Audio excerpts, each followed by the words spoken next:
ऐश्वर्या जी, कितनी पढ़ी लिखी हो आप? क्या क्या कर रखा है आपने? वो खज्जी बेटा, ऐश्वर्या ना कुछ बोल सकती है और ना कुछ सुन सकती है। वैसे पढ़ी लिखी बहुत है ऐश्वर्या। चुद गई खज्जी की। का पापा, यू ना बोल सके और ना सुन सके हैं? मतलब यू हमारी बातों में सुनना रही? अरे मैंने कहा तो है तेरे से, ये ना कुछ सुन सकती है और ना कुछ बोल सकती है। शेरा मेरे यार, तू तो मुझको समय के साथ साथ भूल ही गयो। पहले कहा हम एक दूसरे के गले में हाथ डाल कर डोले करे, और अब तो तू हमको भूल गया बिल्कुल। अब तो तेरे पास मिलने को भी टाइम ना है हमसे। यार ऐसा कुछ नहीं है जैसा तू सोच रहा है, समय के साथ साथ सब बदल जाता है। जब हम कॉलेज जाया करते थे उस टाइम तो हम फ्री रहते थे, इसलिए एक दूसरे के गले में हाथ डालकर डोला करते थे। और आज कहाँ किसी के पास टाइम है। और तेरे को तो पता ही है मेरा कितना बड़ा कारोबार है, कितनी सारी कंपनियां हैं, तो तू ही बता मेरे को घूमने का टाइम कहाँ से मिलेगा। और फिर भी देख ले, मैं तेरी राजी खुशी पूछने 1-2 महीने में 1-2 बार तो आ ही जाता हूँ। हाँ ये बात तो बिल्कुल सही बोल रहा है तू शेरा, इस समय किसके पास घूमने फिरने का टाइम है। अब जिम्मेदारी ही इतनी हो गई है हम पर। पैसों की टेंशन, अपने बालक बच्चों की पढ़ाई की टेंशन, अपनी वाइफ की टेंशन, और तो और घर के खर्चा पानी की टेंशन। मेरे ऊपर तो टेंशन ही टेंशन है। पर यार शेरा, तेरी जिंदगी बढ़िया है, तेरे को तो टेंशन लेने की जरूरत ही नहीं है। तू तो टेंशन फ्री ही रहता होगा, क्योंकि तेरे पास पैसा ही इतना है। और जिसके पास पैसा होता है तो उसको टेंशन लेने की कोई जरूरत नहीं होती। टेंशन फ्री रहता है वो बंदा हरदम, जैसे तू। ये बात तो बिल्कुल गलत बोल रहा है तू यार। हाँ, चाहे किसी के पास कितना भी रुपया पैसा हो, उसको अपने घर की और अपने बालक बच्चों की हमेशा ही फिक्र रहती है। उनको हमेशा इस बात की टेंशन रहती है कि मेरा बच्चा आगे चल के कुछ कर पाएगा या नहीं कर पाएगा। मेरे को भी अपने बालक बच्चों की बहुत फिक्र है, और सबसे ज्यादा तो सबसे छोटे की फिक्र है, क्योंकि वही है हमारे घर में नालायक, जिसकी रोज बाहर से शिकायतें आती रहती हैं। मैंने तो मन में सोच रखी है, अगर मेरा छोटा लड़का सुधर जाए ना तो मैं अपने पूरे मोहल्ले में लड्डू बंटवा दूंगा। लड्डू। बहुत परेशान हूँ मैं तो उसको लेकर। अरे शेरा, हर एक घर की यही कहानी है, हर एक घर में एक शैतान बच्चा तो जरूर होता है जो बहुत शरारतें करता है। यार वो शरारतें न करे, वो पता ना कहाँ करे, बाकी बातें न सुन के और बाकी शिकायतें न सुन के मैं तो बहुत परेशान हूँ। अरे इतनी टेंशन मत ले, एक ना एक दिन वो जरूर सुधर जाएगा। हाँ वैसे मैं भी रोज भगवान से यही दुआ करता हूँ। अरे इन सब बातों को छोड़, मैं तो तेरे को बताना ही भूल गया, मैंने तू यहाँ किस लिए बुलाया है। तो क्या हो गया अब बता देना। वो यार धारा, मेरी एक लड़की है ऐश्वर्या, मैं उसकी लाइफ को लेकर बहुत परेशान हूँ। हाँ? मैं यार 2 सालों से अपनी बेटी के लिए लड़का ढूंढ रहा हूँ, पर लड़का मिला नहीं है। मैं बहुत परेशान हूँ अपनी बेटी को लेकर, उसकी शादी की उम्र भी हो गई है, पर मेरे को लड़का मिल ही नहीं रहा है कोई। तो इसलिए मैं सोच रहा था, तेरे पास 2 लड़के हैं, क्यों ना मैं अपनी बेटी की शादी उनमें से किसी एक से करा दूं। मैं तो तेरे को बचपन से जानता हूँ और तू भी मेरे को बचपन से जानता है, क्यों ना हम इस दोस्ती को रिश्तेदारी में बदल दें, क्या बोलता है। अरे यार मेरे को तो बहुत खुशी होगी जो तेरी लड़की मेरे घर में आएगी, मेरे को इस बात से कोई ऐतराज नहीं है। लो मेरी बेटी भी आ गई, नमस्ते कर रही है तुझको। हाँ हाँ नमस्ते बेटा नमस्ते। अच्छा तो ये है तेरी लड़की, बहुत सुंदर है। क्या नाम है बेटी तेरा? बेटी नाम क्या है तेरा? अरे बेटी, मैंने तेरे से तेरा नाम ही तो पूछा है, रो क्यों रही है? अरे वो क्या है ना, मेरी बेटी बोल नहीं सकती। ये बचपन से ही ना कुछ बोल सकती है और ना ही कुछ सुन सकती है। अब मैं तेरे को सच बताऊं तो इसलिए मेरी बेटी के लिए कोई लड़का नहीं मिल रहा है। वैसे बहुत संस्कारी है मेरी बेटी, पढ़ी लिखी भी है, पर प्रॉब्लम यह है ना, ये ना कुछ बोल सकती है और ना कुछ सुन सकती है। अब देख ले यार तू, मेरी बेटी तेरे सामने खड़ी है और जो कुछ बात है वो सब मैंने तेरे को बता ही दिया है। और अगर तेरे को भी मेरी बेटी अच्छी नहीं लगी है तो शादी के लिए मना कर सकता है तू। वैसे भगवान ने कोई ना कोई लड़का तो बनाया होगा मेरी बेटी के लिए। सही बोल रहा हूँ ना मैं? अरे तू तो अपने मन में कुछ भी सोचे जा रहा है, मैंने कब मना किया है शादी के लिए। मेरे को तो लड़की बहुत अच्छी लगी है। तो क्या हो गया, ना ये बोल सकती है और ना ही सुन सकती है, हम है ना इसे सब कुछ बताने के लिए और समझाने के लिए। पढ़ी लिखी तो है ना, हम इसे लिख के दे दिया करेंगे। मुझे बहुत अच्छी लगी है तेरी लड़की। तो आज मैं अपने बेटे से बात करूंगा, तो तू कल घर पर आ जाना अपनी बेटी को लेकर, ठीक है? हाँ ठीक है। तो अच्छा मैं चलता हूँ, मेरे को अभी बहुत काम है। तो एक बात और, अपने लड़कों से शादी की बात करने से पहले एक बार बता देना कि मेरी बेटी ऐसी है। अरे यार तू इस बात की बिल्कुल भी टेंशन मत ले, मैं हूँ ना। अगर मैं इस शादी के लिए राजी हूँ तो मान ले मेरा बेटा भी राजी है। तो ठीक है, मैं चलता हूँ, कल बात करता हूँ तेरे से। हाँ ठीक है। अरे मेरी बेटी, तू अब भी रो रही है? भगवान जिसके साथ जो करता है अच्छे के लिए करता है, आंसुओं को पहुंच ले बेटी। कल्लो में डॉक्टर बनने से बस अब की बार बची ही हूँ। हाँ, अगर मेरे 9-10 नंबर और एक्स्ट्रा आ जाते ना तो आज मैं डॉक्टर बन जाती। मैंने ही कुछ पढ़ाई में कमी कर दी होगी जो मैं अब की बार 9-10 नंबर से रह गई। पर कल्लो मैं मेहनत करती रहूंगी और पढ़ती रहूंगी, मैं भी देखती हूँ मैं कब तक डॉक्टर नहीं बनूंगी। मेरे पापा ने सपना देखा है मेरे को डॉक्टर बनाने का, और मैं उस सपने को पूरा करके ही रहूंगी।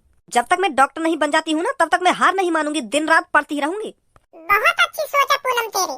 अगर हमारे मम्मी पापा हमको कुछ बनाने के सपने देख रहे हैं ना, तो हमको उस सपने को पूरा करना चाहिए, दिन रात एक कर देनी चाहिए जब तक वो सपना पूरा नहीं हो जाए। मेरे पापा ने तो मुझको कुछ बनाने का सपना देखो ही ना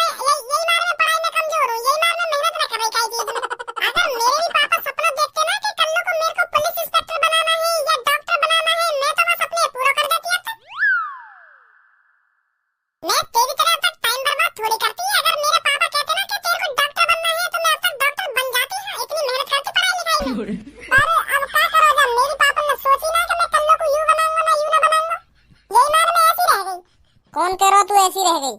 कल रात को 1-1:30 बजे के आसपास तू वह टीटू के अट्टा पे क्या कर रही? इतनी रात में तू को वह टीटू पे का काम पड़ गया जो तू के अट्टा पे पहुंच गई। तो कैसे पता चली ये सब? हमारी 7वीं मंजिल पे थे, पूरा शहर दिख है और ऊपर तो मैंने एक दूरबीन खरीद रखी है। अगर मुझको लगे ना कि यहाँ के घर में कुछ गड़बड़ चल रही है तो मैं वह दूरबीन पे ताका झाकी करने लगूंगा के घर में। तो ऐसी कल रात मुझको टीटू के घर में गड़बड़ लगी। मुझको आदत है रोज 1-1:30 बजे छत पे घूमने की, तो जब भी मैं रात को छत पे हवा लेने आया करे तो टीटू के घर के सारे बल्ब बंद रह गए और कल बाकी दूसरी मंजिल का बल्ब जल रहा तो मुझको कुछ गड़बड़ लगने लगी। तो जैसे ही मैंने दूरबीन अपनी आंखन पे लगाई तो तू कल्लो कारी गाड़ वा के कमरा में घुसी। पहले मैं सोच लगा कि ये कल्लो ना कारी बिल्ली बिल्ली होगी जो ये टीटू के कमरा में घुस गई है। तो फिर जैसे ही मैंने दूरबीन और जूम करी तो तू मुझको साफ साफ दिख गई टीटू के संग कच्ची चोली में। लाल कलर की चोली पहन रखी तेने और पीले कलर की कच्ची पहन रखी, जाने तो छेद है रहे।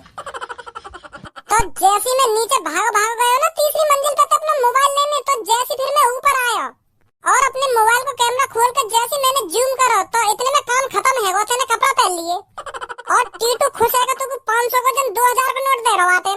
क्या कर रही बाकी अट्टा में आधी रात में? तू धंधा कर रही आधी रात में? तो बड़ा मजा आवे आधी रात में यू सब देखने में। मोको यू सब देखने में मजा ना आवे, मोको आधी रात पे छत पे घूमने में मजा आवे। और जब मोको कुछ गड़बड़ लगे तो यही मार मैं दूरबीन तक के घर में ही देख लूं कि यहाँ के घर में कुछ गड़बड़ ना है रही हो, कहीं चोर बोल ना घुस आए। बाद में मैं दिखा तो दूंगा कि यहाँ ने चोरी करी, पर यू टीटू के घर में कच्ची चोर में पता ना क्या गुल खिला रही। तेरे पापा ने तो धंधा वाली बनाने का सपना तो देखो ना होगा जो तू आधी रात में यू सब काम कर रही है। शर्म ना आवे तो? बहुत देर रह गई, बहुत देर तक सुनी ना तेरी बात ने, अब ये मुंह बंद करना। सुनी शर्म ना आ रही तो तू एक लड़की बदनाम कर रहा खुले में। अच्छा तो मैं तो को खुले में बदनाम कर रहा हूँ। खा अपनी माँ कसम, तू टीटू के घर पे रह गई कल रात में और तेने वहाँ के कमरा में जाके अपने कपड़ा न उतारे। तेने लाल कलर की चोली और पीले कलर की कच्ची पहन रखी, जामे 2 छेद है रहे। हमारे कसम तेने ये सब न करा। और वहाँ के बाद का तो सीन मैंने मिस कर दिया मोबाइल लाने के चक्कर में। अगर मैं वहीं पे खड़ा है कि दूरबीन से देखता रहता ना तो सब बता देता है क्या करो वहाँ के संग। और एंड में तेरे जन 500 का जन 2000 का नोट लियो टीटू पे। अब कह दो ना लिया मैंने नोट। मोटा खाना खा के झूठा इल्जाम मत लगा बच्ची, हमें बता रही है तू। मैं गई रात में टीटू के घर पे, मेरा रात में चाय पीने का मन करे ना तो मैं वहाँ के घर पे चाय के लिए चीनी लेने गई। चीनी खत्म है हमारे घर पे, तो रात में मेरा बहुत मन कर रहा चाय पीने का, तो मैंने सोची कि मैं टीटू के घर पे ले आऊं चीनी। तो वहाँ ने मुझे चीनी दी रात में और तू खाम मेरे बारे में गंदी गंदी बात कर रहा है। ए मोहम्मद बजावे खामो खा की रात में कपड़ा उतार के ही तो चीनी ले जावे। गई तो चीनी लेने टीटू के घर में रात में। साफ साफ क्यों बता रही तो अपनी दुग्गी पिलवाने गई पैसे के चक्कर में। टीटू ने तेरी दुग्गी पेल पूल के 500 का नोट दे के भगा दी होगी तू। मेरे को भज्जी तेरे से ये उम्मीद बिल्कुल भी नहीं थी कि तू मेरे सामने कल्लो से इतनी घटिया बातें करेगा। अब जितनी जल्दी हो सके उतनी जल्दी मेरी नजरों के सामने से निकल जा तू। हाँ पूनम मैं कुछ गलत थोड़ी बोल रहा हूँ, जो कुछ रात में मैंने देखो वही बात बता रहा हूँ मैं। तो विश्वास ना मेरी बात पे। मैंने कहा ना तेरे से चुपचाप मेरी नजर के सामने से निकल जा। मैंने सच में ये दूरबीन के बाद टीटू के घर जा रहा नहीं जा रहा यहाँ से। भलाई को जमाना ही ना रहे हो। एक तो मैं ये कल्लू की हकीकत बता रहा हूँ और तू मुंह पे गुस्सा उतार रही है। जा रहा है नहीं जा रहा अभी तू यहाँ से? एक तो हकीकत बता रहा हूँ मैं ये कल्लू की और मुँह ये डांट रही है, मुँह कोई भगा रही है अपने पास से, बल्कि ये कल्लू भगाना चाहिए और ये मुँह भगा रही है। जा रहे हैं कोई बात ना। अभी तो पक्ष ले रही है तू यागी, एक दिन तू भी देख लेगी यहाँ का चेहरा यू कैसी है कैसी ना है। अब बताएगा बच्ची तो को। मम्मी पापा ना दिख रहे, पापा कहाँ गए? वो बेटा तेरे पापा अपने एक पुराने दोस्त से मिलने गए हैं आज। वो जो पुराने दोस्त हैं वो पापन के बचपन के यार दिखे। हाँ बिल्कुल सही सोचा बेटा तूने। सुबह के गए हैं तेरे पापा, बस अब आने ही वाले होंगे। मोगो कुछ बात करनी पापन से। मैं सोच रहा कि पापन से बात करके अपने दोस्त के संग कहीं घूमने लेकर जाऊं। पापन से भी पूछना जरूरी है ना। मेरे सगरे दोस्त विदेश घूमने जा रहे हैं तो मैं भी सोच रहा हूँ मैं भी चला जाऊँ उनके संग। हाँ सही बात है बेटा तेरी। पर मम्मी मैं जा तो जब ही पाऊंगा ना जब पापा हामी भर देंगे। कैसी बात है? बहुत सही सोचा बेटा तेरी। ले आ भी गए तेरे पापा। अरे बहुत सही हुआ जो तुम दोनों मेरे को यहीं मिल गए। वो पापा मोगो तुमसे कुछ बात करनी है। तू अपनी बात है मुझको बाद में बताइयो, पहले अब तू मेरी बात सुन। मैं तेरे लिए एक लड़की देख के आया हूँ, बहुत खूबसूरत है, मेरे जिगरी यार की बेटी है और मेरे जिगरी यार की आदत बहुत अच्छी है, तो इसलिए मैंने उससे उसकी बेटी की शादी तुझसे कराने के लिए हामी भर दी है। पर पापा हामी भरने से पहले मोते एक बार पूछ तो लेते, मैं शादी के लिए राजी हूँ या ना हूँ। तुम मोते बिगर पूछी शादी के लिए हामी भरी आई अपने दोस्त से। पहले मोते पूछते आके कि बेटा शादी करेगा या ना करेगा, तब अपने दोस्त से हामी भरते शादी की। तो अब मैं तोते पूछ तो रहे हूँ शादी की, और अब तो तेरी शादी लायक उम्र भी है गई है। अगर तू अब शादी न करेगा तो कब करेगा शादी? तेरे पीछे पीछे भज्जी भी शादी लायक हो जा रहा है। अगर तेरी शादी न होगी तो यहाँ की शादी कैसे हो जाएगी फिर? तो यही मार मैं अपने दोस्त से हामी भर आया हूँ तेरी शादी की। शादी तो करनी है ना एक दिन, चाहे शादी आज कर लो चाहे कल कर लो, और शादी जितनी जल्दी हो जाए ना उतना ही अच्छा होता है। वो बाबा मोते एक बार पूछते तो सही कि मुझको कैसी लड़की चाहिए। अगर वो लड़की मुझको पसंद न आई तो तुम्हें ही बताओ मैं कैसे कर लूंगा बातें शादी, और कैसे रह लूंगा मैं जिंदगी भर के संग। अब पापा मॉडल जमाना चल रहा है, लड़का लड़की खुद पसंद करे एक दूसरे को तब जाके शादी करे। अब वो जमाना थोड़ी चल रहा है कि माँ बाप लड़की देख आए और शादी करा दी बातें। लड़की लड़का को देखती है और लड़का लड़की को देखता है, तब जाके शादी की बात आगे चलती है। और तुम पहले ही पक्की करे अपने दोस्त से मेरी शादी की बात। अरे मुँह को ज्ञान मत दे तू, हमें भी पता है लड़का लड़की में क्या देखे। लड़का बस लड़की की सुंदरता देखता है और लड़की भी लड़का की सुंदरता देखती है। और मैं तुमको बता रहा हूँ लड़की खूबसूरत है, तुमको एक बार में पसंद आ जाएगी। हाँ अगर तुमको पसंद ना आवे तो तब बोलिए मोते। मेरी पूनम से ज्यादा खूबसूरत न लग रही वो लड़की। अगर वो मेरी पूनम से ज्यादा खूबसूरत लेकर गई तो मेरी तो बेइज्जती हो जाएगी। बाहर वाले देख रहे हैं कि भज्जी से ज्यादा खज्जी की वो खूबसूरत है, ऐसे ऐसे तो मेरी बेइज्जती हो जा करेगी चौड़े में। हे भगवान मेरी पूनम से ज्यादा खूबसूरत ना हो वो लड़की, ऐसे तो नाक कट जाएगी मेरी।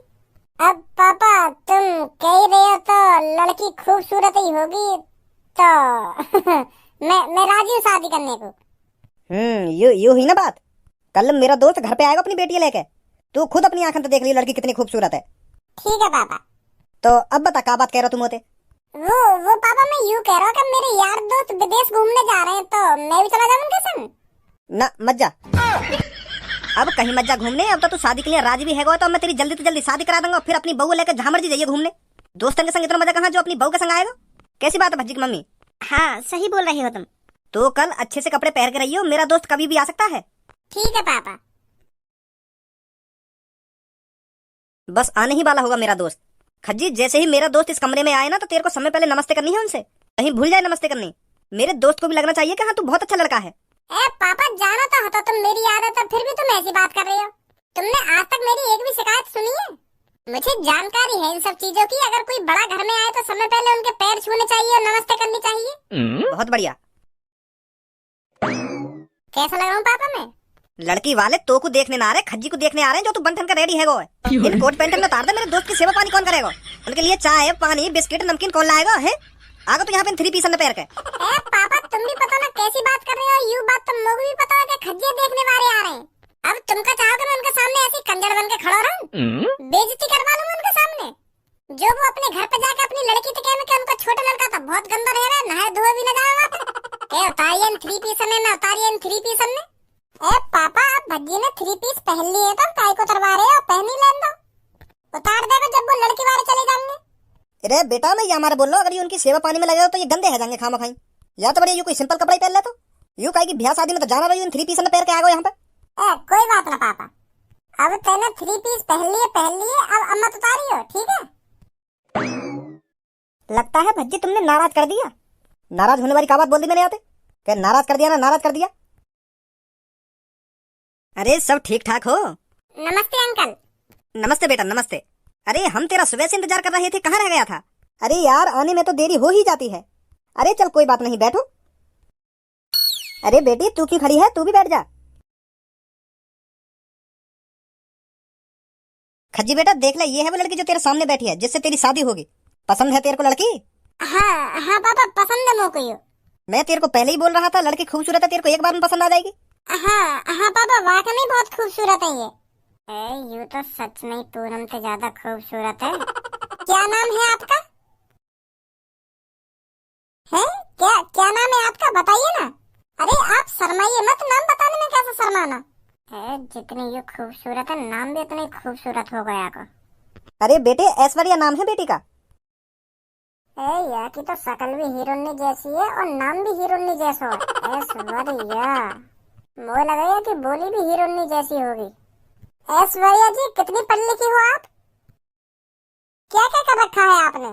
वो खज्जी बेटा ऐश्वर्या ना कुछ बोल सकती है और ना कुछ सुन सकती है। वैसे पढ़ी लिखी बहुत है ऐश्वर्या। चुद गई खज्जी की। का पापा यू ना बोल सके और ना सुन सके हैं? मतलब यू हमारी बात ना सुनना रही?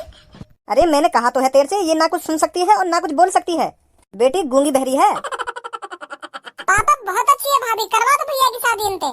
मुझे तो बहुत अच्छी लगी है भाभी, इन जैसी लड़की यार दुनिया में कहीं न मिलेगी। कितनी खूबसूरत है यू।